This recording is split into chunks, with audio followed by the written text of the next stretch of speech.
quiet weight of breathing. Epigraph. Some people move through life loudly, leaving footsteps everyone can hear. Others live mostly inside their own thoughts, where the world is quieter but infinitely heavier. KX. Chapter 1.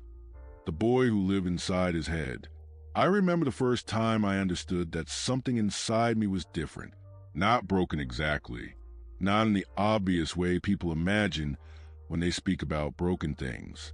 It was quieter than that, more subtle, like a crack hidden beneath paint that only the wall itself knows exists. I was 9 years old. At that age, the world still looked enormous.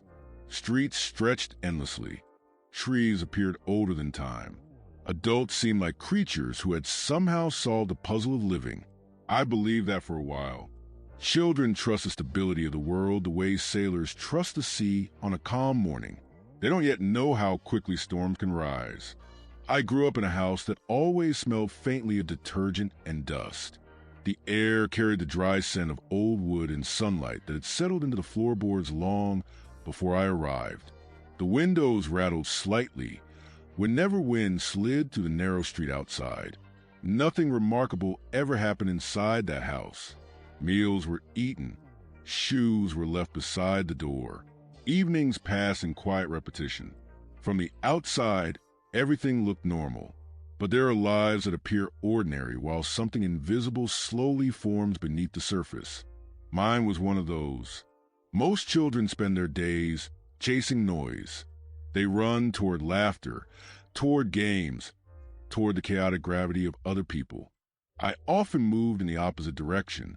I liked silence. Silence gave my thoughts room to stretch, and my thoughts never stopped moving.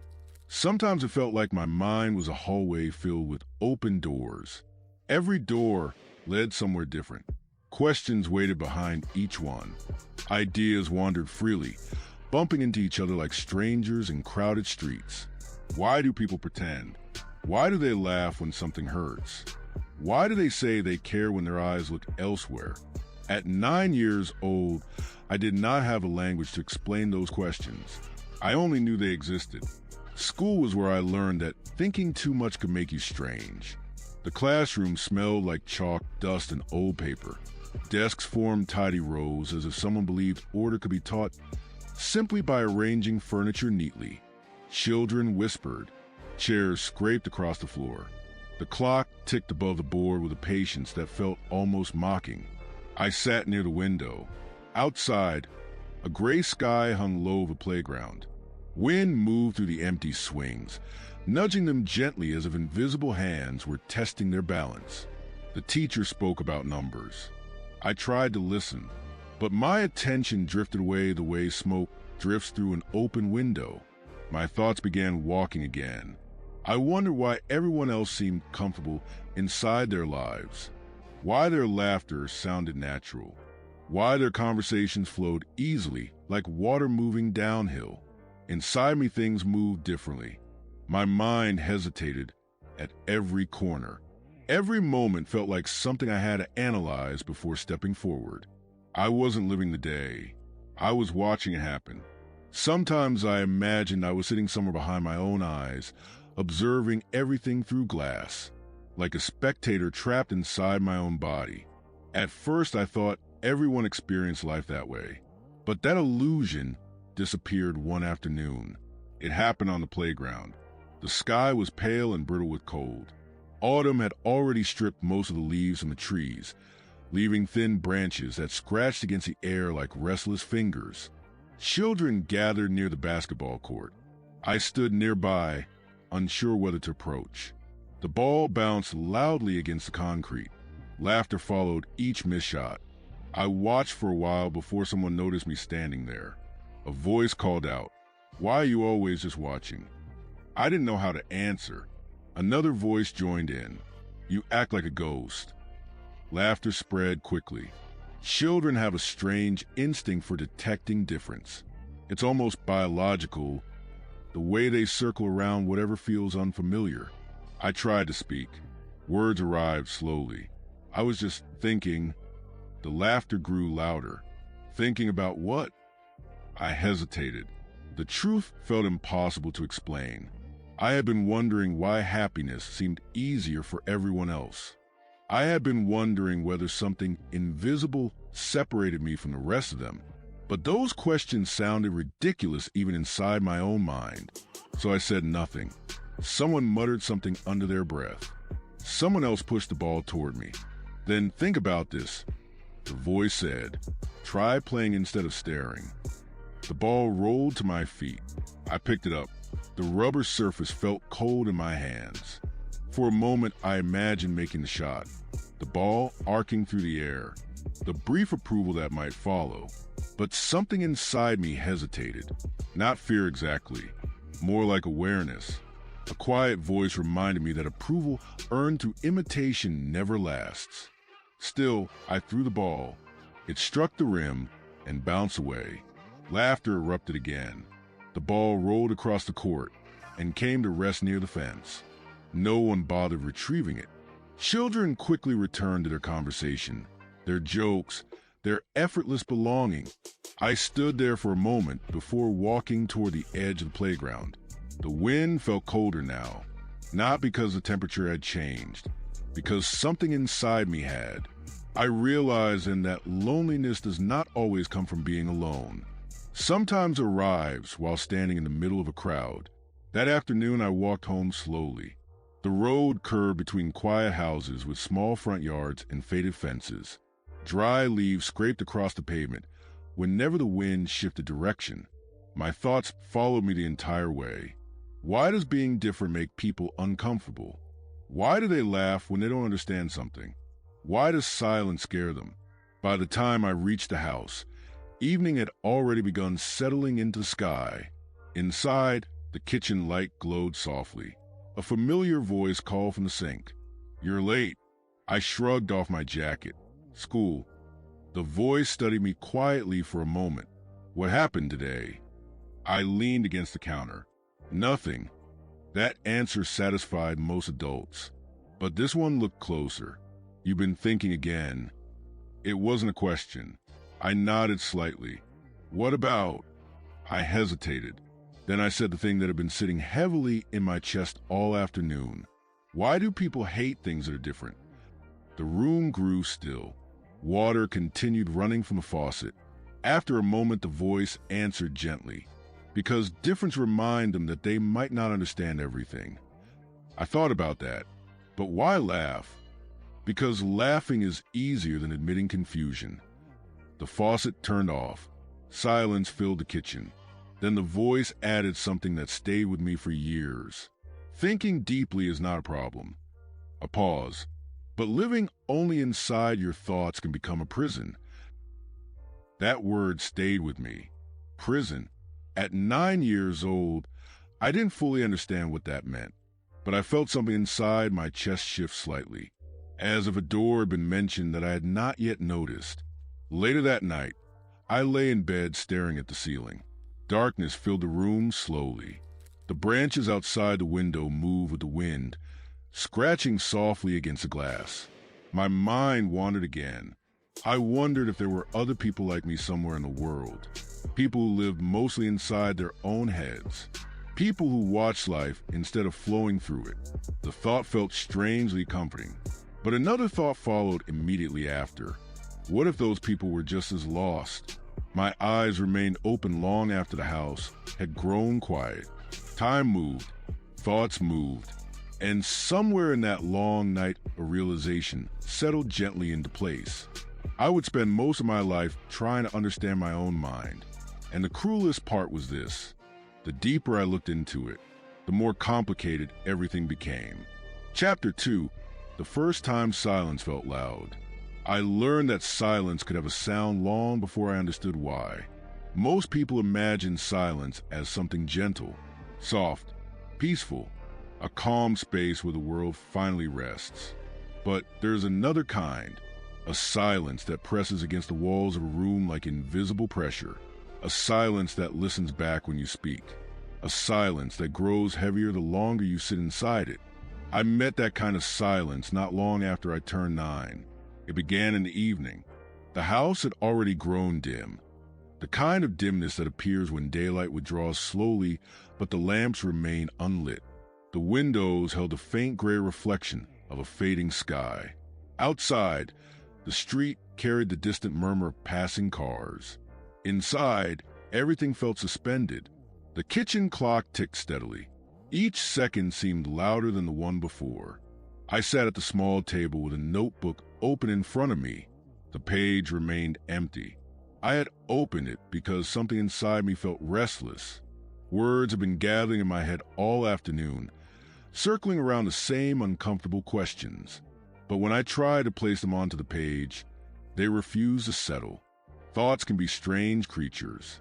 They travel easily inside the mind, but the moment you try to capture them, they scatter like birds startled by movement. I tapped the pencil against the paper. Tap, tap, tap. The sound echoed faintly through the quiet room. Eventually I stopped. The silence returned immediately. At first it felt ordinary, just the quiet of a house at night. But then something shifted. The silence began to grow. It spread across the room like slow-moving fog, filling every empty corner. The ticking clock became sharper. The hum of the refrigerator sounded distant and mechanical. Even my own breathing seemed intrusive. I leaned back in the chair. The notebook stared up at me. Blank pages have a strange way of confronting you. They carry the quiet expectation that something meaningful should appear. But meaning is difficult to force, especially when the thing you are trying to describe is confusion. I pressed the pencil down. Finally, a few words appeared. I think something is wrong with me. The sentence looked small on the page, but once it existed, more thoughts followed. Everyone else seems normal. Everyone else knows what to say. Everyone else laughs easily. The pencil paused again. I stared at the page. The silence in the room felt louder now. That was when the strange feeling arrived. The sensation that the room itself was listening. Not literally, of course, but there was a strange awareness that if someone entered the kitchen at that moment, the words on the page would suddenly become real. Until then, they existed only between me and the quiet. I closed the notebook. Sometimes the truth feels safer when it remains unspoken. The chair scraped softly against the floor as I stood. The house had grown darker. A faint yellow glow leaked from the hallway, stretching across the floor like a thin path of light. I followed it. The living room sat empty. Shadows gathered in the corners where the lamp's reach faded. The television rested silently against the wall, its dark screen reflecting faint shapes from the room. I sat on the couch. The cushions exhaled softly beneath my weight. The silence followed me. It sat beside me. It waited. At first, I tried to distract myself. I picked up a book. The words drifted past my eyes without settling into meaning. I placed the book down again. The clock in the hallway continued its patient rhythm. Tick, tick, tick. I began noticing small sounds I had never paid attention to before. The wooden frame of the house expanding slightly in the cool evening air. The faint whisper of wind brushing against the roof. The distant bark of a dog somewhere down the street. When you sit still long enough, the world reveals how much noise exists beneath what we normally call quiet. But that was not the sound I noticed most. The loudest sound came from inside my own head. Thoughts began arriving again. Questions first. Why does my mind feel crowded when the room is empty? Why do I feel tired even when nothing has happened? Why does happiness look simple for everyone else? The questions moved slowly through my thoughts, each one lingering longer than the last. Then came something heavier, an unfamiliar idea, not fully formed, just a faint outline. What if the problem is me? I leaned forward slightly. The room remained unchanged, but something inside my chest felt different, heavier. That thought stayed with me for a long time, not because it was dramatic, but because it was quiet. Quiet thoughts often travel deeper than loud ones. I remember standing eventually and walking toward the window. The glass felt cold when I rested my hand against it. Outside, the streetlights had turned on. Their pale glow stretched across the pavement in long, narrow pools of light. The world looked peaceful from that distance. A car passed slowly, headlights sliding across the empty road. Then the street returned to stillness. I watched the quiet neighborhood and wondered something that frightened me slightly. Does everyone feel this way when they're alone? Or was I discovering something other people had somehow avoided? I didn't have the answer. I still don't. But that night marked the first time I truly noticed how loud my own mind could become when everything else grew quiet. Some people escape noise by stepping into silence. For me, silence opened the door to something else entirely. Because when the world stopped speaking, my thoughts finally began. Chapter 3, Bruises No One Could See. The strange thing about pain is that the most lasting wounds are rarely the ones anyone notices. A broken arm receives sympathy. A cut lip invites concern. But there are injuries that leave no visible mark, and those are the ones people walk past without ever realizing they exist. I began collecting those kinds of bruises early.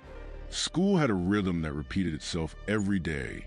The same bell, the same hallways filled with hurried footsteps, the same classrooms that smelled faintly of chalk and worn textbooks. Everything appeared predictable. Yet beneath that routine there was another layer of experience that few people seemed to acknowledge. An invisible competition. Children measured each other constantly. Strength against weakness. Confidence against hesitation. Noise against silence. And silence rarely won. I noticed it first during small moments. The way conversations paused when I approached. The way certain glances lingered a little too long. The way laughter sometimes began immediately after I walked away. None of it was direct enough to confront, but it accumulated, like dust settling slowly on a surface until the entire shape of something changes. One afternoon during recess, I stood near the far edge of the playground. The sky was pale, the sun hanging low enough to cast long shadows across the asphalt. Wind pushed dry leaves across the ground, sending them spinning in restless circles. A group of kids gathered near the basketball court again. I watched them from a distance. They seemed comfortable in ways I couldn't imitate. Their movements were quick and certain. Their laughter rose naturally, without hesitation. They didn't appear to analyze every moment before acting. They simply existed. For a while, I wondered what that must feel like. Then one of them noticed me. The voice carried across the playground. "Why are you always standing there like that?" I didn't answer. Another voice joined. "Maybe he's practicing being invisible." Laughter followed. It wasn't cruel in the dramatic way people imagine cruelty. No shouting, no threats, just the casual amusement that appears when someone becomes a convenient target for boredom. Still, something inside me tightened. One of them tossed the basketball toward my feet again. The same invitation, or perhaps the same test. "Come on," the voice said, "show us what you got." I bent down and picked up the ball. The rubber felt rough against my palms. For a moment I considered handing it back without trying. But another thought appeared. Maybe if I succeeded this time, something would change. Maybe approval could be earned with a single moment of competence. I stepped forward. The court felt larger now that everyone was watching. The hoop stood quietly at the far end, the net swaying gently in the wind. I bounced the ball once. The sound echoed sharply. My arms lifted. The ball left my hands. For a brief moment, it followed a clean arc through the air. Then it struck the rim and bounced away again. The silence that followed lasted only a second, but I felt it completely. Then laughter returned. Someone clapped sarcastically. "Nice shot," another voice added. "Maybe thinking about it too much slowed you down." More laughter. I stood there holding nothing. The ball rolled across the pavement and stopped near the fence. No one bothered retrieving it. Eventually someone picked up a different ball, and the game continued without me. The moment ended, but something inside me didn't. I walked toward the far corner of the playground where a rusted bench faced the empty field. The wind moved through the grass in long, quiet waves. From that distance, the laughter sounded softer, almost harmless, but inside my chest something heavy had settled. It wasn't anger. Anger burns hot and quick. This feeling was colder, more patient. It was a slow realization that the world had already begun assigning roles. Some people became the center of the story. Others were background characters. And some were simply observers. I sat on the bench and looked down at my hands. There was no bruise, no scratch, no sign of injury. But something inside me had been struck. That evening when I returned home, the house felt unusually quiet. The hallway smelled faintly of soap and warm bread. From the kitchen came the familiar sound of dishes being washed, water running, ceramic touching ceramic, the ordinary noises of daily life. I stood in the doorway for a moment. "School okay?" the voice asked. I nodded automatically. Yeah, that answer came easily. People rarely question it. I walked to my room and closed the door. The late afternoon light filtered through the window, stretching across the floor in long, pale rectangles. I sat on the edge of the bed. My mind replayed the moment on the playground again. The laughter, the sarcastic applause, the quiet certainty that something about me didn't fit. I lay back and stared at the ceiling. Children are not supposed to think deeply about belonging.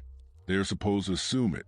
Yet that assumption had already begun slipping away from me. A thought appeared slowly. Maybe the problem wasn't them. Maybe the problem was that I didn't know how to exist the way they did. Maybe my mind moved through life too carefully, like someone walking across thin ice. That evening passed quietly. Dinner was eaten. Dishes were washed. The television murmured softly in the other room. But something inside me had shifted. I began paying closer attention to how people behaved, how they spoke, how they laughed, how they pretended not to notice certain things. And the more I observed, the clearer something became. Most people hide their wounds. They smile over them. They joke around them. They bury them beneath noise. But those hidden bruises still exist. Mine had simply appeared earlier than most.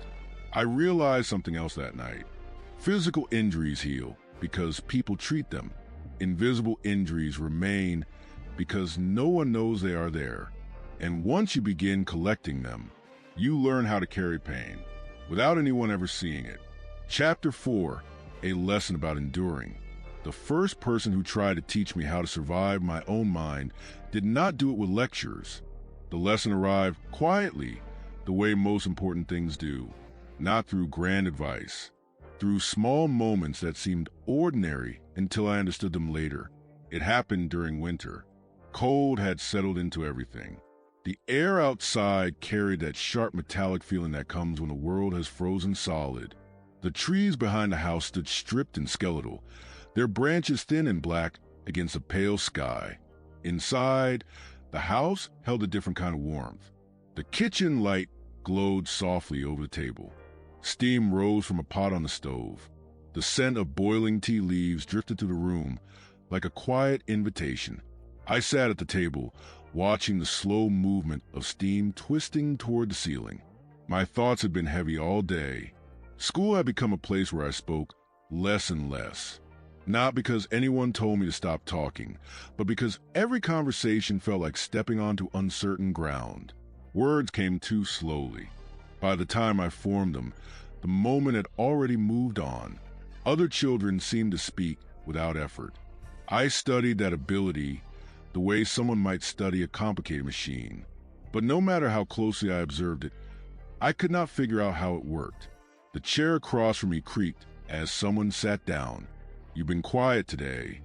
The voice carried calm familiarity. I shrugged. "I'm thinking." A soft chuckle followed. "You're always thinking." I looked down at the table. The wood grain formed long, swirling patterns, like small rivers frozen in place. "Thinking too much is bad," I said. "Who told you that?" "Everyone." A pause filled the room. Then the voice asked gently, "And you believe everyone?" I hesitated. The question felt unfair.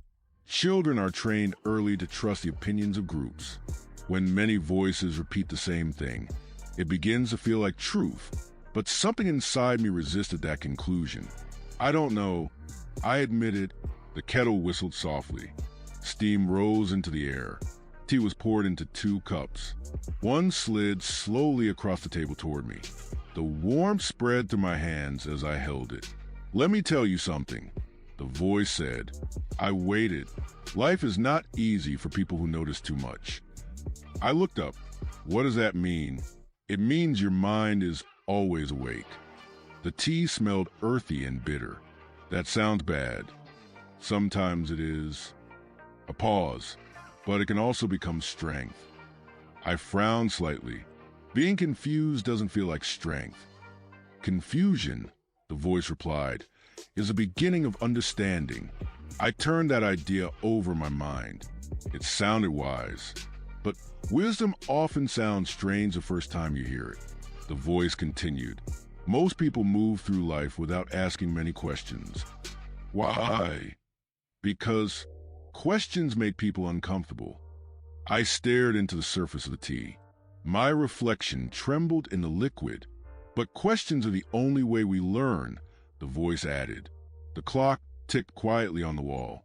Then why do people laugh when I ask them? I asked. Another pause. Then came the answer that stayed with me for years. Because people often laugh at things they secretly fear. The room fell quiet again. Outside, wind moved through the bare branches behind the house. I took a sip of tea. The bitterness surprised me at first. Then the warmth spread slowly through my chest. Does it get easier? I asked, does what get easier? Feeling different. The voice considered the question carefully.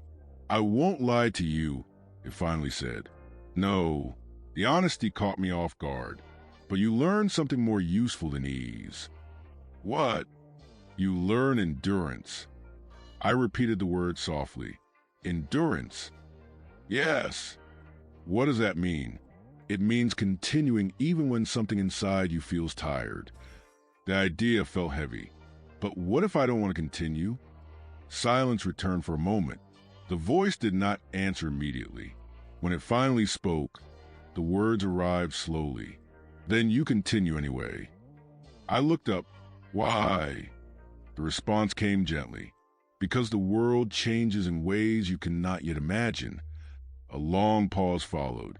Pain feels permanent when you are young, the voice continued. But time has a strange way of moving.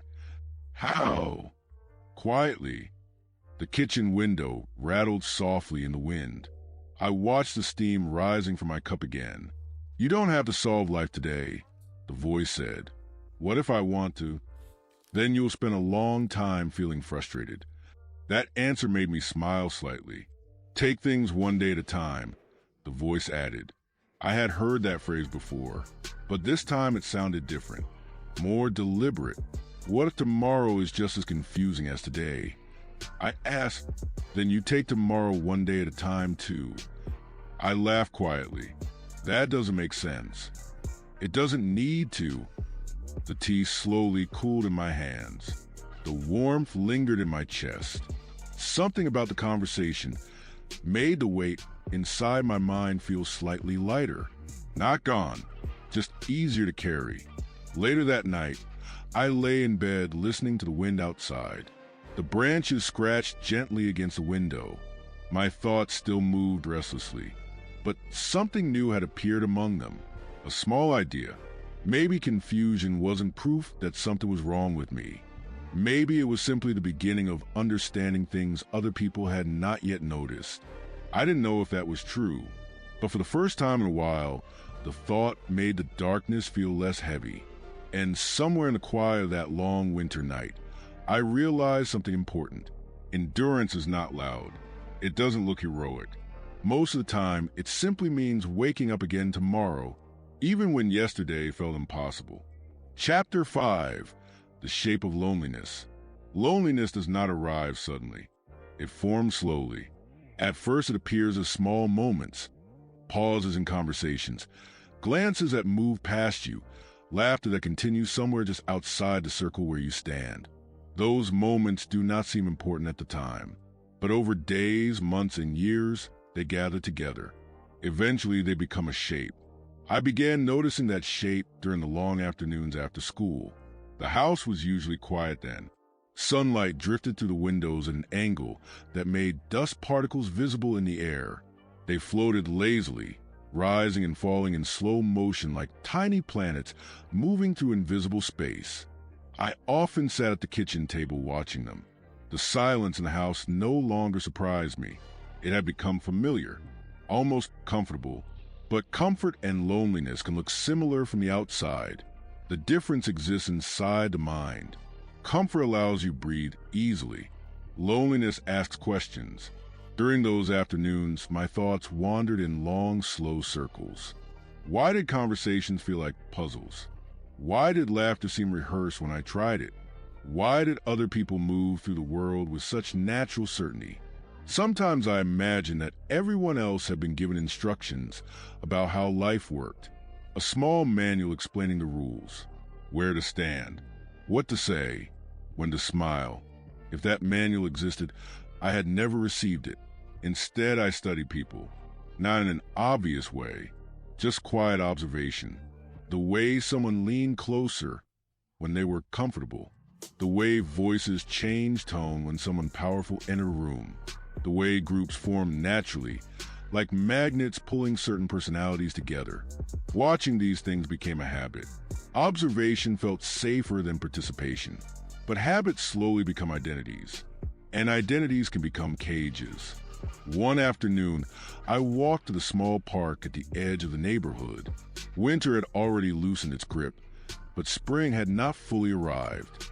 The ground remained pale and stiff, patches of frozen grass crunching softly beneath my shoes.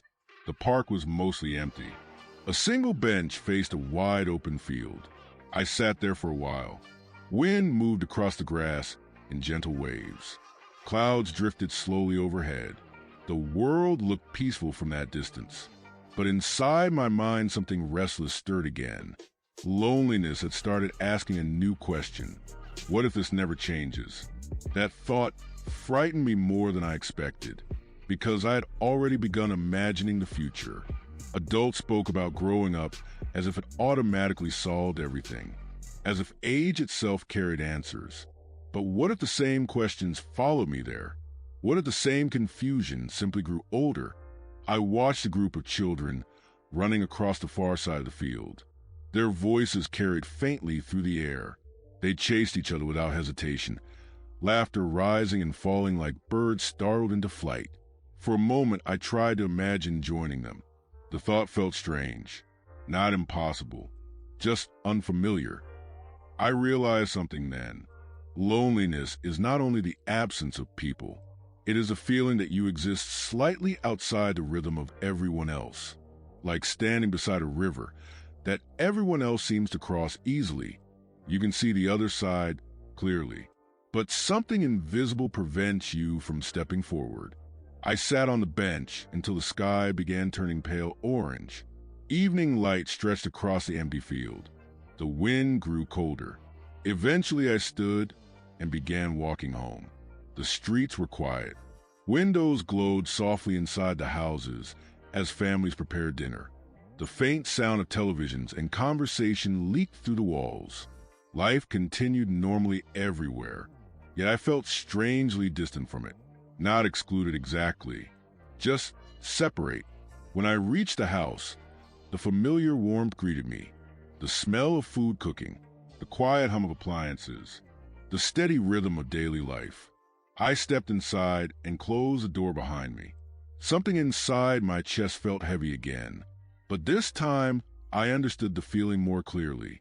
Loneliness had a shape now, not sharp, not violent, just wide and empty, like a large room with only one chair in the center. Later that night, lying in bed, I stared at the ceiling and considered something carefully. Maybe loneliness was not entirely a punishment. Maybe it was also a kind of distance. And distance can sometimes reveal things that people standing inside the crowd never notice. That thought did not remove the emptiness, but it gave the emptiness meaning. And sometimes meaning is enough to carry a person through another night. As sleep slowly approached, one final realization settled quietly into my mind. Loneliness is not always the absence of others. Sometimes it is simply the space between who you are and who the world expects you to be. Chapter 6, Pretending to Belong. Growing up changes very little about the mind. People like to believe that time solves things. They imagine maturity arriving like a quiet mechanic who repairs whatever feels broken. But time rarely fixes anything. It simply teaches you how to hide the damage better. I discovered that during the years when childhood slowly loosened its grip, the world began expecting more from me then. Conversations grew more complicated. Classrooms demanded answers instead of silence. Faces around me seemed increasingly certain about who they were becoming. Meanwhile, I was still learning how to stand in a room without feeling like an observer. The first skill I developed was imitation, not deliberately at first, just small adjustments, watching how people reacted to jokes, observing when laughter arrived, studying the way confident voices sounded. It surprised me how predictable social behavior could be once you paid attention long enough. People often repeat themselves without realizing it. The same expressions, the same gestures, the same patterns of approval. I began experimenting with those patterns. If someone told a story, I nodded slightly. If a group laughed, I joined a moment later. If someone asked a simple question, I answered without hesitation. None of these actions came naturally. Each one felt like performing a role in a play I had never rehearsed. But something strange happened. It worked. Gradually, people began responding differently. Conversations lasted longer. Glances felt less suspicious. Laughter occasionally included me instead of surrounding me. At first, the change felt almost miraculous, like discovering a hidden doorway inside a wall you had stared at for years. But the doorway led somewhere unexpected, because pretending to belong requires constant attention. Every word must be measured, every expression carefully chosen. The performance never truly stops. I remember one afternoon, sitting in a crowded classroom. Sunlight spilled across the desks, turning the dust in the air into slow-moving sparks. Voices bounced around the room in overlapping conversations. Normally, I would have sat quietly near the window, but that day I was sitting among a small group discussing something trivial. Movies, I think. One of them said something funny. Everyone laughed. So I laughed too. The sound came out naturally, almost convincing. For a brief moment, I felt something unfamiliar. Acceptance. Not complete, but enough to notice. The feeling lingered long after the conversation ended. Walking home that day, I realized something important. Belonging was not always about who you truly were. Sometimes it depended on how well you understood the expectations of others. That realization opened many doors. But every door had a cost. Because each time I adjusted my behavior to match the world around me, something inside felt slightly less honest. It wasn't dramatic, just subtle, like lowering the volume of your own voice until it becomes difficult to hear. Days turned into months, months into years. The performance improved. I learned how to answer questions quickly, how to maintain eye contact, how to speak confidently even when uncertainty lived quietly beneath the surface. From the outside, everything appeared normal, maybe even successful. But inside, another reality continued unfolding. Every night when the noise of the day disappeared, the same quiet questions returned. Which parts of me are real? Which parts are just survival? Sometimes I stood in front of the bathroom mirror, studying my own reflection. The face looking back seemed familiar, yet something about it felt incomplete, as if the person I presented to the world was only a carefully constructed version of someone more complicated. Still, the performance continued, because once people begin accepting you, the fear of losing that acceptance becomes powerful, stronger than honesty, stronger than comfort, stronger even than truth. And so I continue pretending, smiling when expected, laughing at the right moments, speaking with confidence that sometimes surprised even me. From the outside, it looked like growth, like progress, like I had finally figured out how to exist among other people. But there was something no one could see.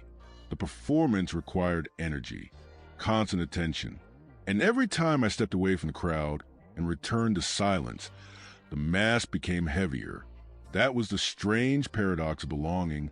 The more successfully I learned how to fit into the world, the more distant I began to feel from the person I was when no one else was watching. Chapter 7, The Mask That Learned to Smile. Pretending to belong begins awkwardly. At first the mask slips. You say the wrong thing. You laugh half a second too late. You pause too long before answering a simple question. But repetition is a patient teacher. The more I observed people, the more predictable their patterns became. Conversation, I discovered, often follows invisible scripts. Someone complains about something minor. Someone else exaggerates the complaint for humor. Laughter arrives. Then another person tells a slightly better story. The rhythm repeats. Understanding that rhythm changed everything. I began participating more confidently, not because I suddenly felt comfortable, but because I understood the structure of the performance. The same way someone learns the timing of music without necessarily feeling the emotion behind it. Weeks passed, then months. Something strange began happening. The mask improved. Smiling became easier. Words arrived faster. Even laughter started sounding genuine. There were moments when I almost forgot that the behavior was learned rather than natural. Those moments felt strangely peaceful, but they never lasted long, because behind every conversation, there remained a quiet awareness, a small voice reminding me that everything I was doing had been carefully constructed. I remember one afternoon, walking through a crowded hallway at school. Voices bounced off the lockers. Backpacks brushed against shoulders. People called out greetings as they passed each other. Normally, those environments overwhelmed me. Too much noise. Too many unpredictable interactions. But that day felt different. Several people nodded as they walked past. One of them raised a hand, casually. Another asked a quick question about something trivial. The exchanges lasted only seconds, but they carried a subtle message. Recognition. I was no longer invisible. The realization should have felt satisfying. Instead, it produced something more complicated, because recognition is not the same thing as understanding. People saw the version of me I had created, not the quieter person beneath it. That difference began bothering me more than I expected. Later that evening, I stood in front of the mirror again. The bathroom light cast a soft glow across the glass. I studied my reflection carefully. The face looking back appeared calm, almost confident, a person who seemed capable of moving through the world without hesitation. Yet the longer I stared, the more I noticed a subtle distance in my own eyes, as if the person behind them remained slightly removed from the performance happening outside. I raised my hand and touched my cheek. The reflection copied the movement perfectly. Still, the feeling remained. A strange separation between the person I presented to others and the one observing quietly from within. Over time, I began noticing how many people wore masks. Not identical ones, but similar. Some hid fear. Some hid sadness. Some hid uncertainty behind loud confidence. The world seemed full of performances. Mine was simply more deliberate. Understanding that made things easier. It also made things sadder. Because once you realize that most people are pretending in some way, genuine connection becomes harder to recognize. You start wondering which parts of someone are real, and which parts exist only because the world expects them. Despite those questions, life continued moving forward. My ability to navigate conversations improved. I answered questions in class without hesitation. I participated in discussions. Occasionally, I even initiated them. Teachers began viewing me differently. Peers did too. From the outside, it looked like growth, confidence, adaptation, and perhaps it was. But adaptation has a hidden cost. Every mask requires maintenance. Every performance demands energy. And the longer you wear a mask successfully, the more frightening it becomes. To imagine removing it, That realization followed me quietly through those years, because while everyone around me believed I had finally found my place in the world, I understood something they didn't. The smile they saw on my face had been practiced in silence. Chapter 8: What Ambition Feels Like. For a long time, my only goal had been survival. Not survival in the dramatic sense people imagine. No disasters, no visible struggle, but the quieter kind, the daily effort of existing without attracting too much attention to the strange machinery of my thoughts. But something changed as the years moved forward. The more I studied the world around me, the more I noticed something about the people who seemed respected. They were not necessarily the happiest. They were not necessarily the kindest. But they were often the ones who moved with purpose. Purpose created gravity. People gathered around it. That observation introduced a new idea into my mind. If belonging could be imitated, perhaps purpose could be constructed. Ambition, I realized, might be another kind of mask, one that society admired instead of questioning. The thought felt almost exciting. Up until then, my mind had been busy analyzing everything that felt wrong. But ambition offered a different direction. Instead of asking why I didn't fit, I began asking how I could rise. The change started quietly. I began paying closer attention in class. Not because I suddenly loved the material, but because achievement followed predictable rules. Effort produced results. Results produced recognition. Recognition created respect. And respect created distance from ridicule. The system was surprisingly simple. While others drifted through assignments casually, I focused intensely. Hours passed with my attention fixed on books and pages of notes. The silence that had once felt heavy now became useful. Inside quiet rooms, I could think clearly. Inside quiet rooms, I could work. Gradually, the results began appearing. Grades improved. Teachers began speaking to me differently, not as someone strange or distant, but as someone capable. The shift in tone was subtle, yet unmistakable. One afternoon after class, I overheard two voices discussing something near the doorway. "He's smart," one of them said. The word caught my attention immediately. Smart. It sounded almost foreign when applied to me. But the more I thought about it, the more it made sense. Intelligence had always existed quietly inside my restless mind. I had simply never used it as a tool.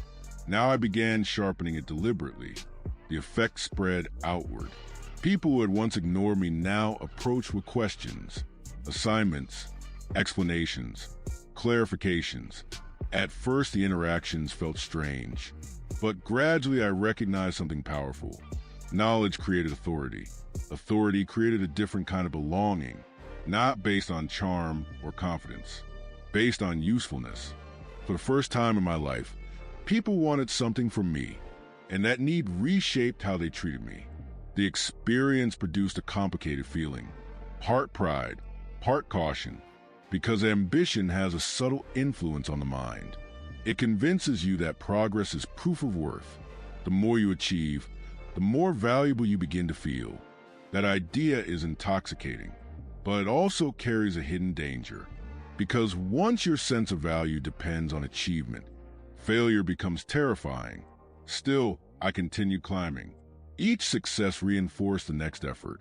Late nights studying, careful preparation, quiet determination. The world began responding differently. Doors opened, opportunities appeared. From the outside, everything looked like transformation.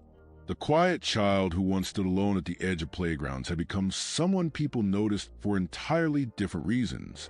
But inside my mind, the same observer still existed, watching, analyzing, questioning. Ambition gave me direction, but it did not silence the deeper voice that had always lived beneath everything else. That voice still asked uncomfortable questions late at night. Why does achievement feel good for a moment but empty afterward? Why does praise disappear so quickly? Why does success never feel as permanent as people pretend it is? I did not have answers for those questions, but ambition gave me something else. Movement, forward motion. And sometimes motion is enough to convince yourself that life is improving. For a while, I believed that, because when people began respecting me for what I could accomplish, it felt like the loneliness of my childhood was finally beginning to loosen its grip. What I didn't realize yet was that ambition can build impressive structures in your life, while quietly leaving the foundation exactly the same. Chapter 9, The Dangerous Comfort of Praise. Praise is a strange substance. At first it feels light, almost harmless. A few kind words, a compliment delivered casually, someone acknowledging something you did well.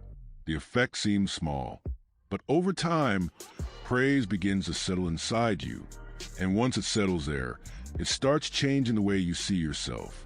The first time I noticed this change was during a moment so ordinary, it almost escaped my attention.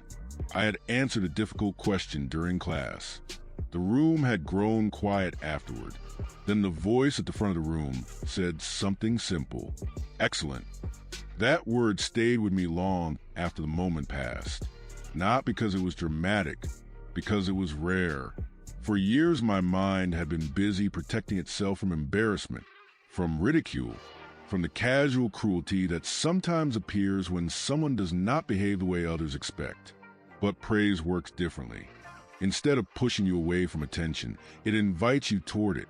After that day, similar moments began appearing more often. You're good at this. You think deeply.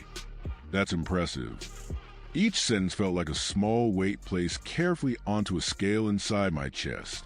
Slowly, the scale began tipping. For the first time in my life, something resembling confidence started forming. Not loud confidence. Not the kind that announces itself through bold gestures or constant conversation. Mine was quieter, more private. It lived in the knowledge that if I worked carefully, I could achieve something others respected. That realization was powerful. It gave my days direction.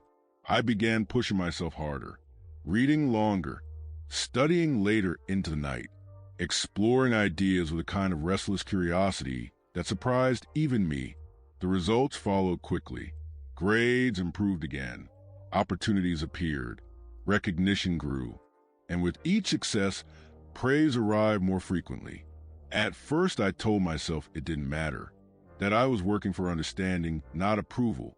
But the mind is easily influenced by repetition. The more praise I received, the more I began expecting it. Eventually, something subtle happened. I started measuring my worth by the reactions of other people. When approval arrived, I felt capable. When it didn't, doubt returned immediately.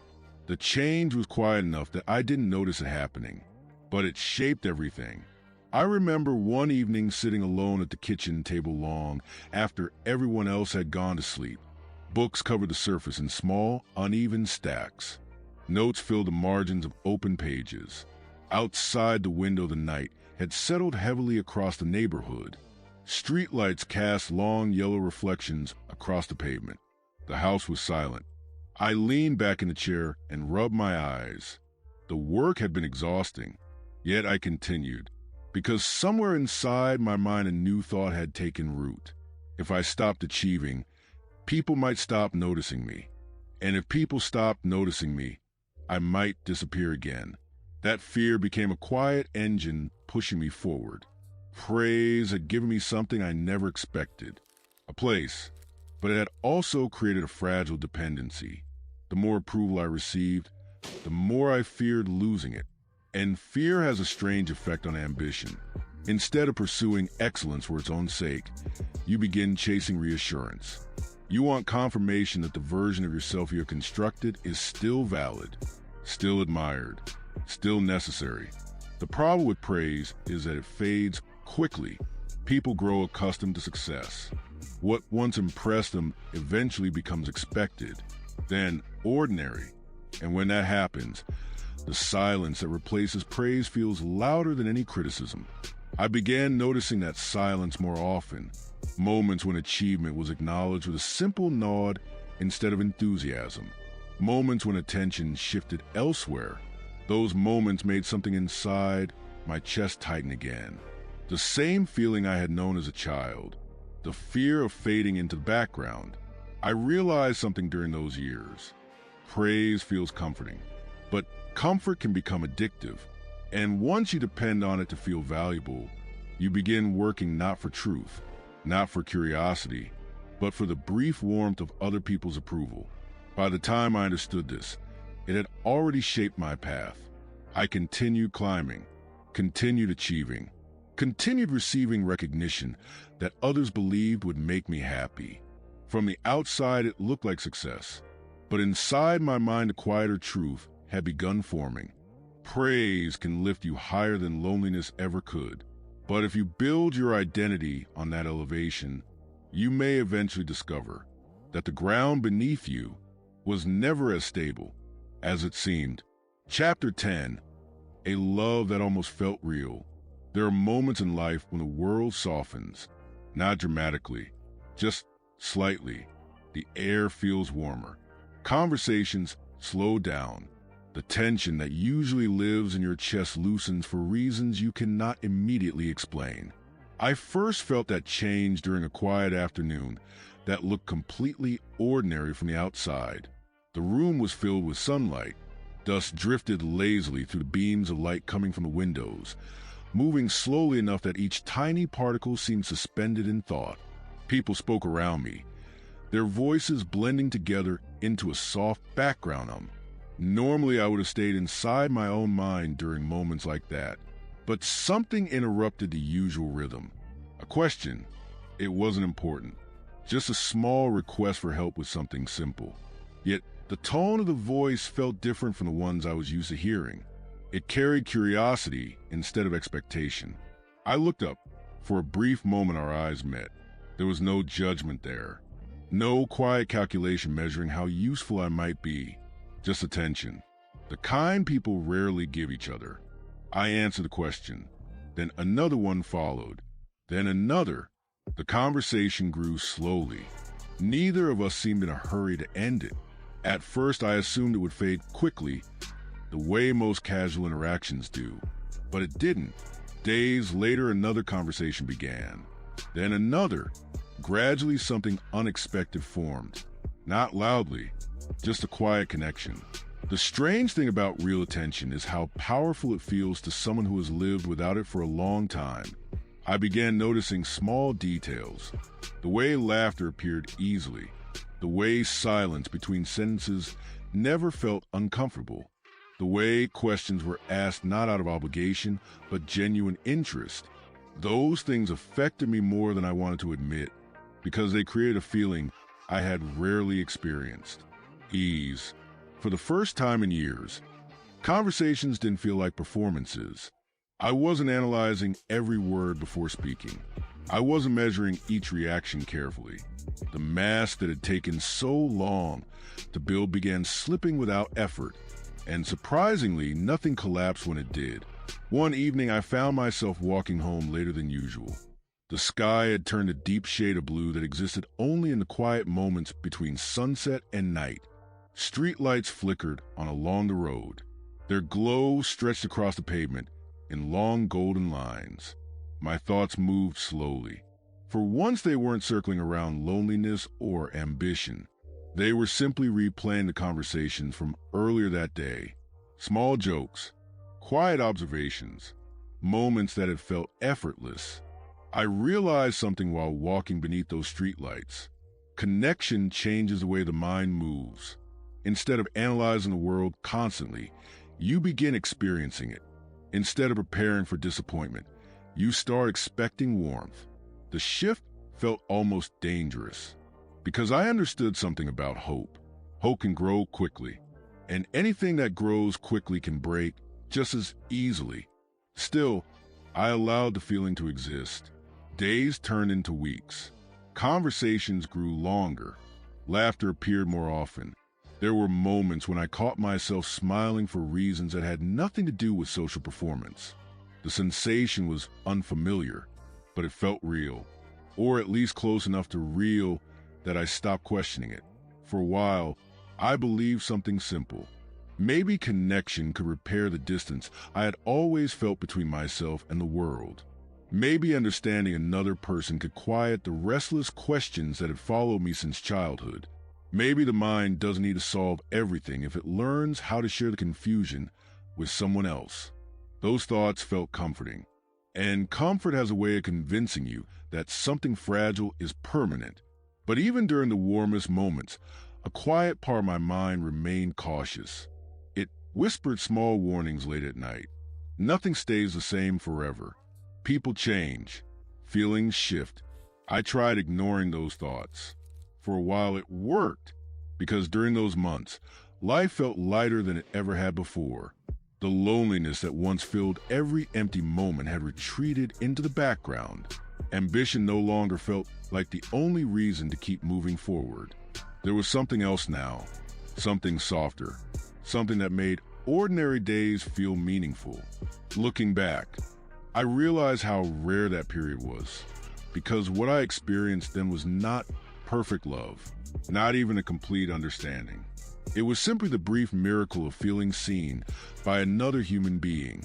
And for someone who had spent years living mostly inside his own mind, that miracle felt close enough to happiness that I almost believed it might last. Chapter 11, the moment something cracked. Every life contains a moment when something subtle breaks. Not loudly, not in a way that others immediately notice. From the outside, everything may continue exactly as before. Conversations still happen. Days still pass. The world continues turning with the same steady rhythm it always has.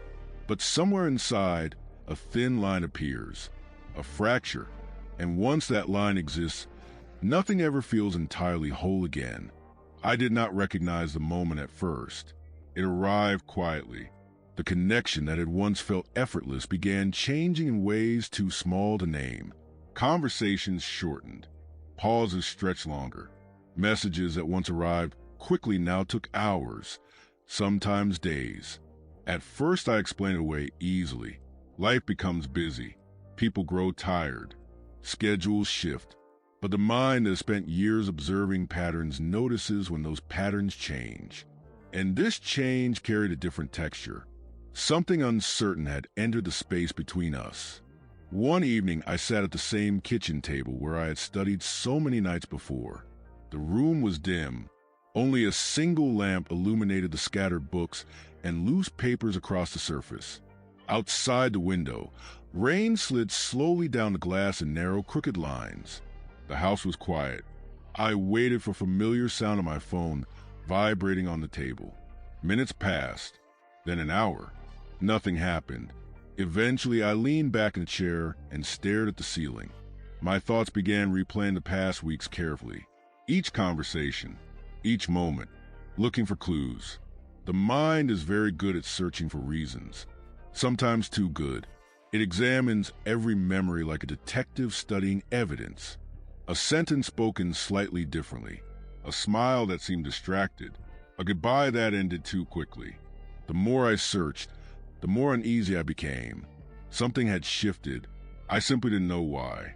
The following days confirmed what my instincts had already begun suspecting. Distance had appeared. Not hostility, not anger, just distance. The kind that grows quietly when someone's attention begins moving somewhere else. I tried continuing the conversations as if nothing had changed, but something inside my chest had already tightened. Every sentence felt heavier, every pause longer. Even laughter sounded different, less spontaneous, more polite. And politeness is often the first sign that closeness is fading. One afternoon, we sat across from each other in the same room, where we had once spoken easily for hours. The sunlight still filled the windows. The dust still drifted slowly through the air, but the atmosphere had changed completely. Words came slowly, carefully, like two people walking across fragile ice.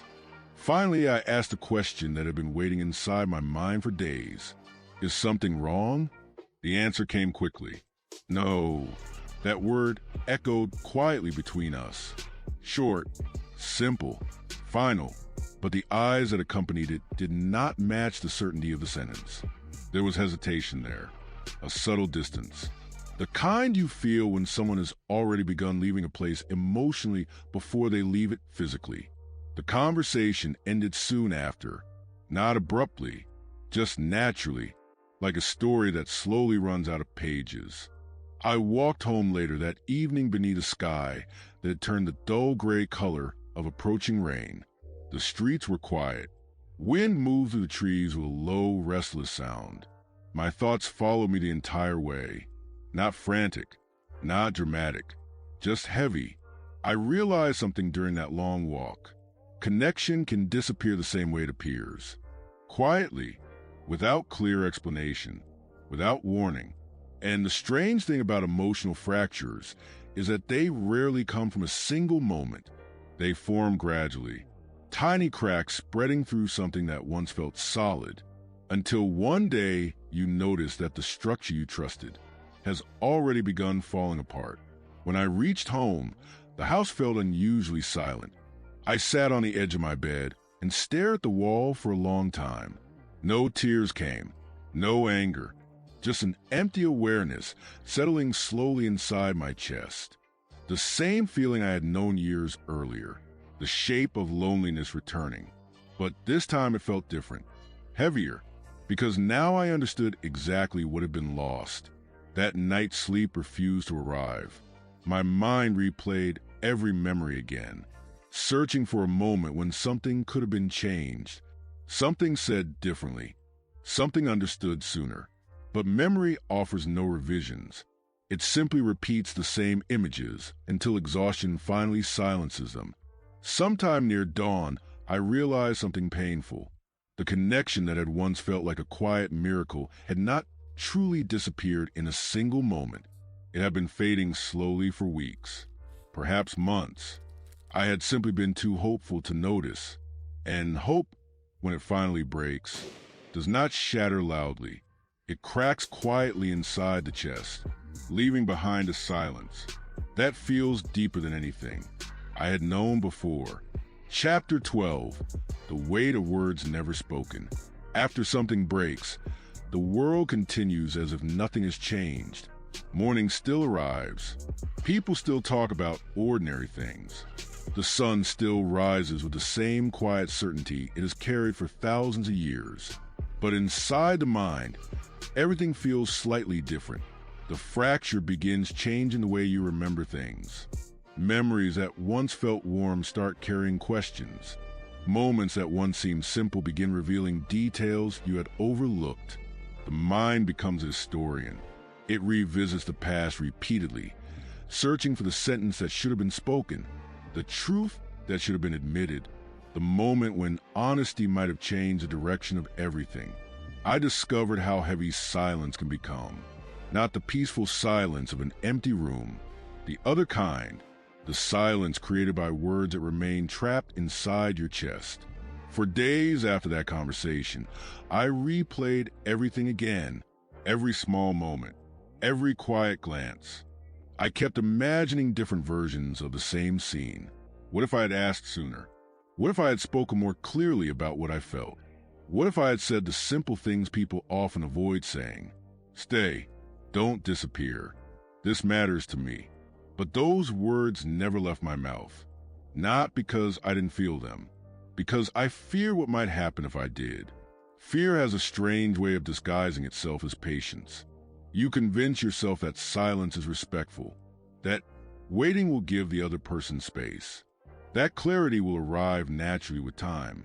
But sometimes silence is not patience. Sometimes it is surrender disguised as politeness. Days turned into weeks. The distance continued widening. Conversations became rare. Then they stopped altogether. The absence did not feel dramatic. There was no final argument, no clear ending, just a gradual disappearance. Like watching a figure walk away through fog until the shape fades completely. I remember sitting alone one evening in a small room, lit only by the dull glow of a desk lamp. The air felt heavy. Outside, the sky had already darkened into the deep blue of early night. Rain tapped softly against the window. My phone rested beside my hand. Silent, the quiet felt familiar. But this time it carried a different weight. I realized something then. The pain was not coming from what had been said. It came from everything that had never been said. Unspoken affection, unasked questions, unshared fears. All of it remained suspended somewhere between memory and imagination. That space is difficult to live inside, because unanswered questions do not fade easily. They linger. They circle back during quiet moments. They appear suddenly while you are walking down a street or staring at a ceiling late at night. I found myself composing conversations that would never happen. In those imaginary versions, I spoke honestly. I said everything I had been too cautious to express before. I explained how rare that connection had felt, how easily it had softened the loneliness I had carried for years, how much I had valued those quiet conversations. But imagination has limits. Eventually, the mind grows tired of replaying scenes that no longer belong to reality. Late one night, I stood by the window watching the empty street outside. Streetlights cast long reflections across the wet pavement. The world looked distant, quiet. I understood something that took me years to fully accept. Words left unspoken do not disappear. They remain inside you. They gather weight over time. And eventually they become part of the person you are. I had spent much of my life observing the world carefully, analyzing every detail, measuring every response. But that careful thinking had created a strange problem. By the time I understood what I truly wanted to say, the moment to say it had already passed. The rain continued falling softly against the window. The silence in the room felt thick. Yet beneath that silence, another realization slowly formed. Perhaps the greatest regrets in life are not the mistakes we make. Mistakes at least contain action. They leave visible marks. The deeper regrets come from hesitation, from the sentences that remain trapped inside the mind, from the emotions we hide because we fear they might not be returned. Standing there in the dim light of that quiet room, I finally understood something painful. Some words only reveal their importance after it becomes impossible to say them.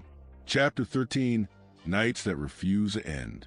After the silence settled, the nights began changing. Daytime still carried structure. Tasks existed. Conversations happened. The world moved forward with its familiar rhythm. But night has a different nature. When the lights fade and the noise of the day disappears, the mind loses its distractions. That is when unfinished thoughts return. The first few nights were manageable. Sleep arrived eventually, even if it came later than usual.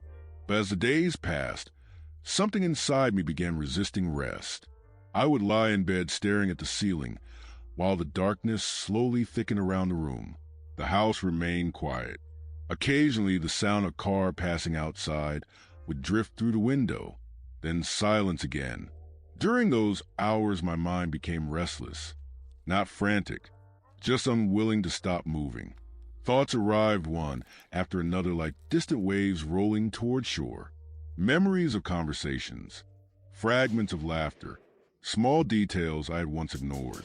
The way sunlight had reflected in someone's eyes during a conversation. The sound of footsteps walking beside mine on quiet streets. The soft rhythm of ordinary moments that had once felt effortless. Now each memory carried a strange gravity. They pulled my attention backward, forcing me to relive scenes that had already finished. Sometimes I would turn onto my side and close my eyes tightly, hoping exhaustion would finally take control. But the mind does not always cooperate with the body. Instead, it continues wandering through corridors of memory, searching, questioning, analyzing every detail with relentless patience. One night, I sat up suddenly and looked around the dark room. The clock on the wall showed a time so late it was nearly morning. I rubbed my face and walked to the window. Outside, the street was empty. The world looked peaceful. Streetlights glowed faintly in the distance. Wind moved through the trees with a quiet, rustling sound. Everything appeared calm. Yet inside my chest something heavy remained awake. I realized that sleeplessness was not really about the absence of sleep. It was about the presence of unresolved thought. The mind refuses rest when something important feels unfinished. I returned to bed but did not lie down again. Instead, I sat there listening to the slow ticking of the clock. Tick, tick, tick. Each second felt deliberate, measured. The sound reminded me that time continues moving regardless of how we feel. The world never pauses long enough for us to repair our regrets. Eventually, the sky outside the window began changing color. Dark blue softened into pale gray. Morning approached quietly. Birds began calling somewhere in the distance. I had not slept at all. The strange thing about those nights was how they changed my understanding of exhaustion. Physical tiredness feels simple. Your body grows heavy. Your muscles ache. Rest arrives easily. But mental exhaustion is different. It feels like carrying invisible weight inside your thoughts. Even when you close your eyes, the weight remains. And the more you try to ignore it, the more persistent it becomes. Days started blending together after that. I moved through routines automatically, answering questions, completing tasks, speaking when necessary. But my attention always felt divided. Part of me existed in the present moment. The other part remained trapped somewhere in memory. Late at night, the two halves met again. That was when the sleeplessness returned. Eventually, I stopped fighting it. Some nights, I simply sat by the window, watching the empty street, while the hours slipped past quietly. There's a strange clarity that arrives during those late hours. The world feels distant, almost unreal. Your thoughts grow slower, more honest. During one of those silent nights, I realized something important. Pain changes the way time feels. Moments stretch longer. Hours lose their boundaries. Sleep becomes unpredictable, and the future begins looking like a long corridor you are not entirely sure you want to walk through. The sky outside slowly brightened again. Morning arrived the way it always does, without asking permission. I leaned my forehead against the cold window glass and closed my eyes briefly. My reflection stared back faintly from a glass. The face looked older somehow, not physically, but emotionally, as if the sleepless nights had quietly carved new lines into the way I understood the world. That was when another realization appeared. Some nights refuse to end, not because darkness is stronger than morning, but because the mind has not yet found a way to let go of what it lost. Chapter 14, Standing Inside the Ruins. There is a moment after something collapses when the dust finally settles. During the collapse itself, everything feels chaotic. Thoughts rush through your mind. Emotions rise and fall unpredictably. You try to understand what is happening while it is still happening. But eventually the movement stops. The noise fades. And what remains is stillness. That stillness is where you finally see the ruins clearly. The weeks following those sleepless nights felt strangely quiet. The frantic search for explanations began slowing down. My mind had spent so much time replaying memories that eventually it grew tired of its own investigations. There were no new answers to discover. The connection was gone. The conversations had ended. The future I had quietly imagined no longer existed. Accepting those facts felt less dramatic than I expected. It was simply empty. I remember walking through the city one afternoon, while the sky hung low and gray above the streets. People moved around me with their usual urgency. Cars passed in steady lines. Store windows reflected blurred shapes of passing faces. Life continued everywhere. Nothing had stopped, and yet everything inside me felt strangely paused. It was as if part of my mind had stepped outside the normal rhythm of the world. I walked slowly, not really paying attention to where I was going. My thoughts had grown quieter, not peaceful, just quiet. There is a difference. Peace contains comfort. This quiet contained acceptance. At some point, I found myself sitting on a bench beside a narrow street where a few trees stood scattered between old buildings. Their branches moved slightly in the wind. Dry leaves scrape along the pavement with a soft, restless sound. I watched people pass by, couples walking side by side, friends laughing about something I could not hear, someone speaking quickly into a phone while rushing past. Their lives seemed full of motion, full of connection. I wondered briefly how many of them were carrying invisible fractures of their own, probably more than anyone realizes. From a distance, human lives appear smooth. Up close, they are filled with small breaks. The strange thing about emotional ruins is that they rarely look dramatic. There are no shattered walls, no fallen buildings, just quiet spaces where something used to exist. I closed my eyes for a moment and allowed my thoughts to drift back through the months that had led to this point. The conversations, the laughter, the sense of ease that had once softened the loneliness I carried. Those memories no longer produced the sharp pain they once had. Instead, they felt distant, almost gentle, like photographs from another time. That change surprised me. For weeks I believed the loss would remain unbearable. But standing there in that quiet afternoon, I realized something important. Pain eventually loses its sharpness, not because the memory disappears, but because the mind slowly learns how to carry it. People often talk about healing as if it restores things to their original condition, but healing rarely works that way. You don't rebuild the same structure. You simply learn how to live among the ruins. The wind shifted slightly. Leaves skittered across the pavement again. I leaned forward with my elbows resting on my knees and looked down at the ground. For the first time since everything had fallen apart, my thoughts were not searching for answers. They were simply observing what remained.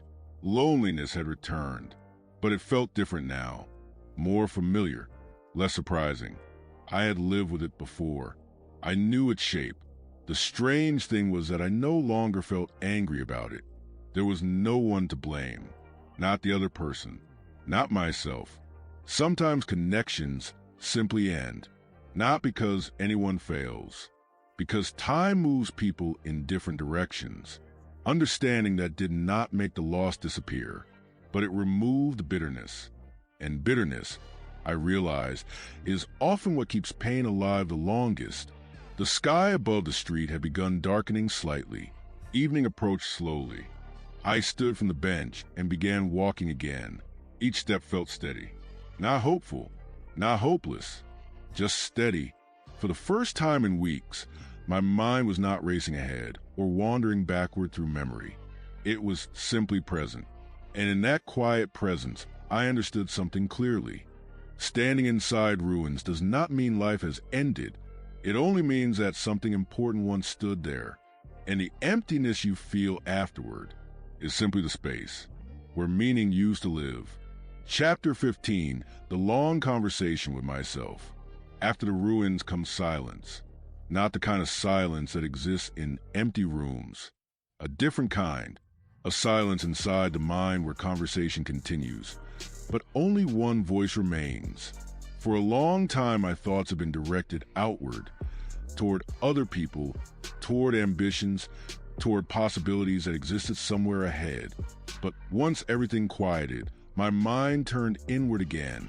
That was when the longest conversation of my life began.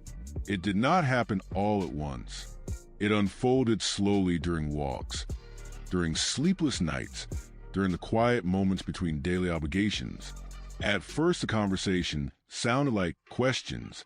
Why did that connection matter so much? Why did losing it affect me this deeply? Why does the mind cling so tightly to certain moments while letting thousands of others disappear? I asked those questions repeatedly. The strange thing about speaking with yourself is that the answers often arrive slowly, sometimes days later, sometimes weeks, but eventually they appear. One afternoon, I found myself sitting alone in a small cafe near a window that looked out onto a busy street. Rain moved steadily down the glass. Outside, people hurried along the sidewalk, carrying umbrellas tilted against the wind. Inside, the room smelled faintly of coffee and warm bread. I wrapped my hands around the cup in front of me and watched the rain sliding across the window. The conversation inside my mind continued. Why do I always feel slightly separate from everything around me? That question had followed me since childhood. It returned now with more weight than before. For years, I had believed the separation came from loneliness, from being misunderstood, from standing outside the circles where other people seemed comfortable. But sitting there that afternoon, another possibility appeared. Maybe the separation was not something the world had done to me. Maybe it was something I had learned to do to myself. Observation had always been my strength. I studied people, analyzed behavior, examined emotions carefully, but constant observation creates distance. You cannot fully experience a moment while simultaneously analyzing it. And perhaps that was the quiet barrier that had existed all along. I had spent years watching life instead of stepping completely inside it. The realization did not arrive with dramatic regret, just calm understanding. The rain outside continued falling. Cars passed slowly along the street. The world moved forward with its familiar indifference. I took a slow sip from the cup and allowed another question to surface. Was ambition ever truly mine, or was it simply a way to escape loneliness? That one took longer to answer. For years, achievement had given my life direction.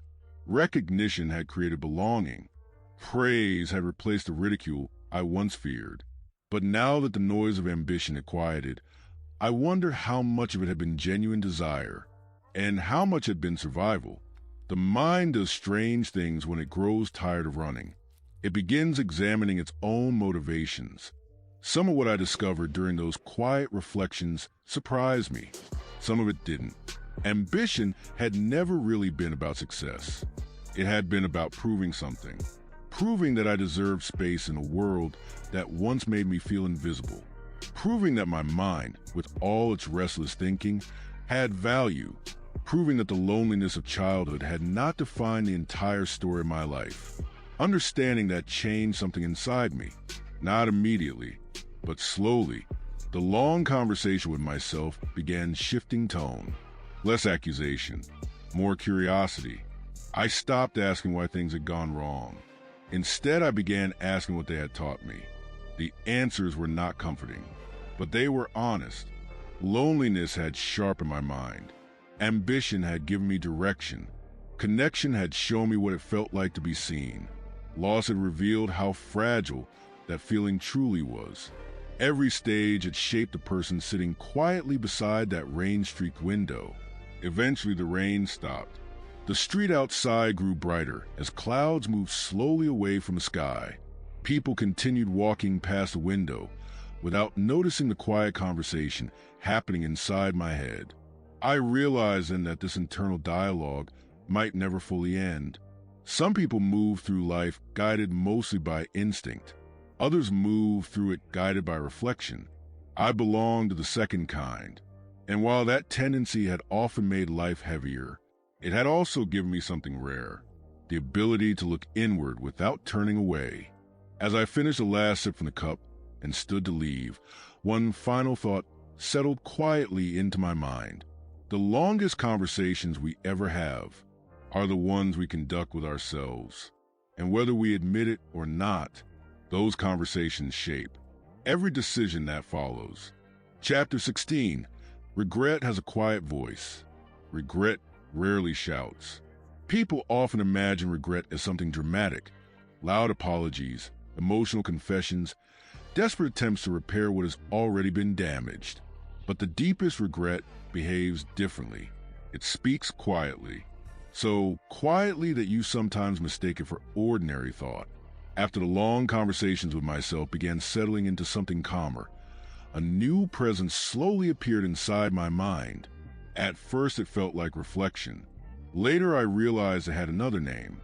Regret, not sharp regret, not the kind that forces tears or anger. This kind moves slowly, like a shadow that follows you across long afternoons. It appeared during ordinary moments, while walking past familiar streets, while hearing certain songs drifting from open windows, while noticing couples sitting together in quiet conversation. Each small scene reminded me of something that had once felt possible. The strange part was that regret did not focus only on what had ended. It focused on what might have been. Those imagined possibilities carry a special weight. Reality is solid. You can examine it, accept it, eventually move forward. But possibilities never fully disappear. They hover in the background of your thoughts, asking silent questions. What if you had spoken more honestly? What if you had taken a risk instead of hesitating? What if you had trusted the moment instead of analyzing it? Those questions return frequently, not accusing, just persistent. I remember one evening walking slowly through the city while the sun sank behind the buildings. Long shadows stretched across the sidewalks. The air carried that soft golden color that only appears for a few minutes before evening fully arrives. People moved past me in both directions, some speaking into phones, some laughing quietly with friends, some walking alone with their thoughts hidden behind calm expressions.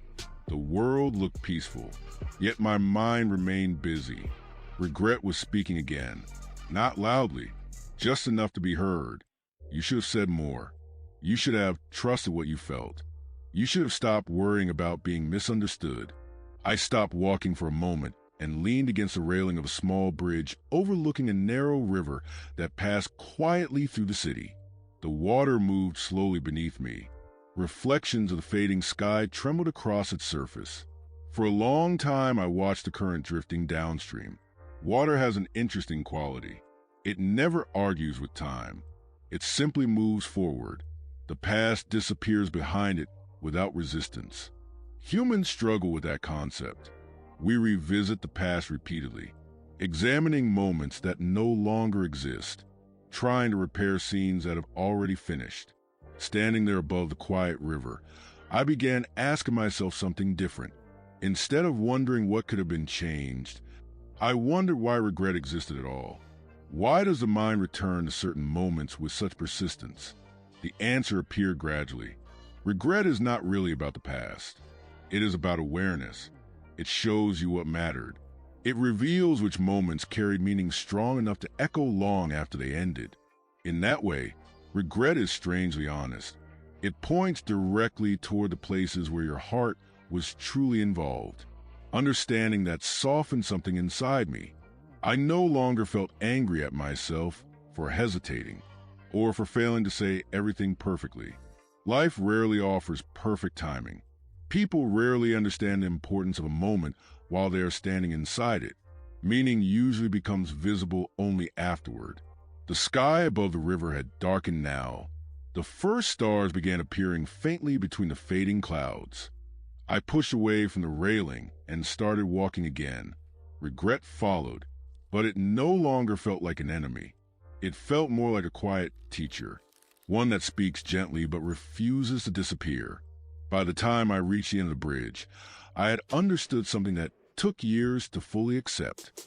Regret is not the punishment for mistakes. It is simply the voice that reminds you that certain moments in your life were real enough to matter. Chapter 17, Rooms Filled with Ghosts. Memories change the way places feel. A room that once seemed ordinary can slowly become heavy with invisible presence. The furniture remains the same. The walls remain the same. Yet something intangible fills the air. Not people. Ghosts. Not the kind that belong to stories about haunted houses. The quieter kind created by memory. I began noticing them everywhere. The first time it happened, I was walking through a familiar street just after sunset. The sky had turned a dim violet color, and the windows of nearby buildings glowed with warm yellow light. Nothing about the street had changed, yet something inside me paused. For a moment, I remembered walking there once before during a conversation that had felt effortless. The sound of laughter had moved through the air then. The same streetlights had reflected off the pavement. Now the street was empty, but the memory remained. And suddenly the place felt crowded, not with people, with echoes. I continued walking, but the feeling stayed with me. It followed me into cafes where quiet conversations had once unfolded across small tables. It appeared beside park benches where long pauses between sentences had once felt comfortable instead of awkward. It even appeared in ordinary rooms where I had once sat alone afterward, replaying those moments in my mind. The strange thing about memory is how faithfully it recreates emotion. A place can remain unchanged for years, yet the moment you step inside again, your mind begins projecting the past onto the present. Voices that no longer exist seem to return briefly. Laughter that once filled the air feels close enough to hear again. Then the present pushes those echoes away, and the silence that replaces them feels heavier than before. One evening, I entered a small room I had not visited in a long time. The lights were dim. The air carried a faint scent of old wood and dust. Nothing dramatic happened. I simply stood there for a moment, looking around, yet my mind immediately began filling the space with images from another time. I remembered sitting in that room once while conversation flowed easily for hours. The warmth of the moment had felt so natural then, almost permanent. Now the room was empty. The chairs stood quietly around a table where no one sat. Outside the window, the sky had already darkened into night. I realized something standing there. Memories do not fade the way people expect. They settle into the places where they happened. And when you return to those places, your mind invites them back. That realization felt strangely peaceful, not painful, just honest, because those memories, even the ones that carried regret, were still proof of something meaningful. They were evidence that life had once felt alive inside those moments. And perhaps that was enough. I walked slowly through the room before eventually stepping back outside. The night air felt cool against my face. Street lights cast long, quiet reflections across the pavement. For a moment, I stood there breathing in the stillness. The ghosts follow me everywhere, not haunting, just present. They appeared when I passed familiar buildings, when I heard certain phrases in conversation, when I noticed the small details that once belonged to shared moments. At first, I wondered if those ghosts would ever disappear. But eventually I stopped asking that question, because I began understanding something important. Ghosts are not always signs of unfinished pain. Sometimes they are simply reminders that certain experiences once carried enough meaning to remain alive inside your mind. And perhaps that is the strange purpose of memory, not to trap us in the past, but to ensure that the moments which shaped us never vanish completely. Even when the rooms grow empty and the voices fade into silence, the ghosts remain quietly inside the spaces where life once felt real. Chapter 18, The Slow Arrival of the End. People imagine endings as sudden, a final moment, a sharp event, a clear line where one life stops and another begins. But most endings arrive slowly, so slowly that you often fail to notice them until they have already settled quietly into place. The end that began approaching my life did not announce itself with dramatic signs. It came disguised as ordinary fatigue. At first, I blamed the sleepless nights, then the long hours spent thinking, then the quiet exhaustion that follows emotional loss. But the tiredness stayed. Days passed where my body felt heavier than usual. Simple routines required more effort. Walking longer distances left me strangely drained. I ignored it at first. People learn early in life to dismiss small discomforts. Pain becomes something you move around. Fatigue becomes something you push through. Life demands motion, and so we keep moving. But over time, the tiredness deepened, not just in my body, in my thoughts. Even the long conversations inside my mind began slowing down. Questions that once echoed endlessly now appeared less often. Regret grew quieter. Memories drifted through my thoughts without the same sharp emotional pull. At first, the calm felt welcome. For years, my mind had been crowded with noise. Now it seemed to be settling into stillness. Yet beneath that stillness, something else was happening. The world around me felt increasingly distant, not unpleasant, just far away. Conversations with others became shorter, not because anyone was unkind, because I found myself growing quiet more often. Words required energy I didn't always have. Silence felt easier. I began spending more time walking alone, not toward any particular destination, just moving slowly through familiar streets. The city carried its usual rhythm, cars passing, voices drifting from open windows, people hurrying toward places that mattered to them. Life moved forward everywhere. I watched it the way someone watches rain falling outside a window, present, but slightly removed. One evening I sat on a bench beneath a row of trees whose leaves had begun turning the pale colors of early autumn. The air carried that faint coolness that signals the end of summer. Leaves drifted slowly from the branches above. Some landed quietly on the pavement beside my feet. Others continued falling farther away. The motion felt gentle, almost peaceful. I leaned back against the bench and watched the sky. Clouds moved slowly across the fading light. For a long time I said nothing, thought nothing, just existed inside the quiet. Eventually a strange realization appeared. My mind was no longer asking the same questions it once had. Not about loneliness, not about ambition, not even about regret. The urgency had faded. It was as if something inside me had grown tired of searching for answers. Instead, a different awareness took its place. Acceptance, not forced, not dramatic, just quiet understanding. Life had been filled with moments of confusion, moments of connection, moments of loss. Each one had shaped the person sitting there beneath those autumn trees, and now the journey felt complete in a way I had never expected. The strange thing about approaching the end of something is how ordinary the world remains. The sky still changes color at sunset. Wind still moves through the branches of trees. People still laugh somewhere in the distance. Nothing in the world announces that a particular life is slowly reaching its final chapter.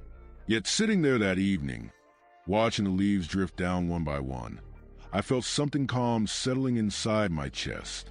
Not fear, not sadness, just awareness. The body grows quieter when it begins preparing for rest. The mind follows slowly behind it. And sometimes the end of a life does not arrive with thunder or tragedy. Sometimes it arrives the same way autumn arrives. Softly, gradually, one falling leaf at a time. Chapter 19, when the body begins to surrender. The body knows things long before the mind accepts them. It communicates quietly at first, through fatigue, through slow heaviness in the limbs, through the strange awareness that ordinary tasks now require more effort than they once did.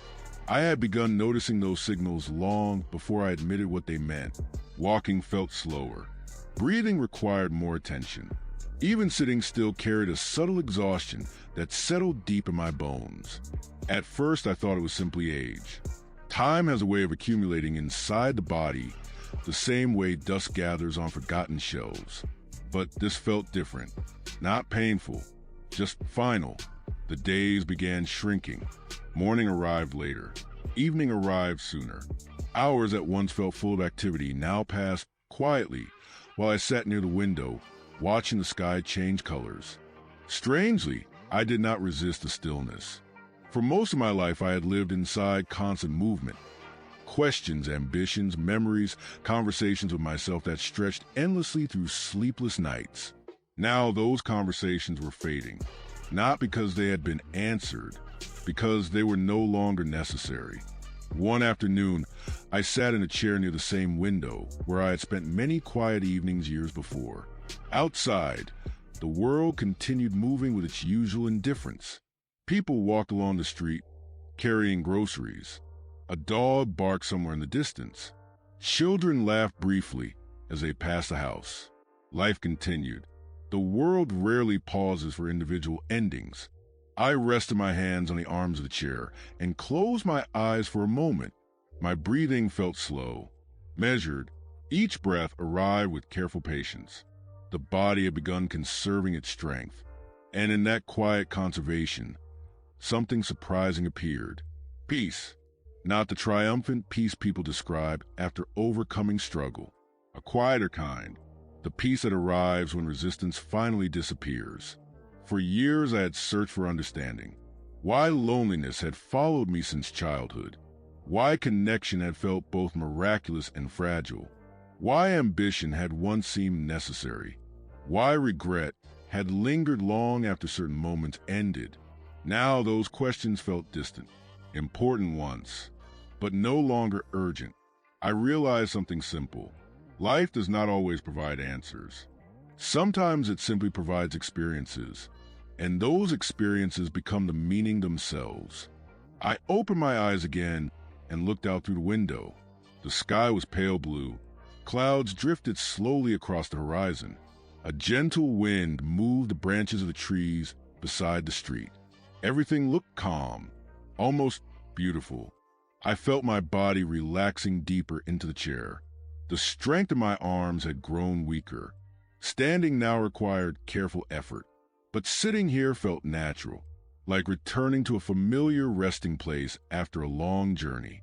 Memories began appearing softly in my mind. Childhood afternoons filled with quiet observation. Playgrounds where laughter had once surrounded me while I stood apart. Long nights spent studying while chasing approval. Moments of connection that had briefly softened the loneliness.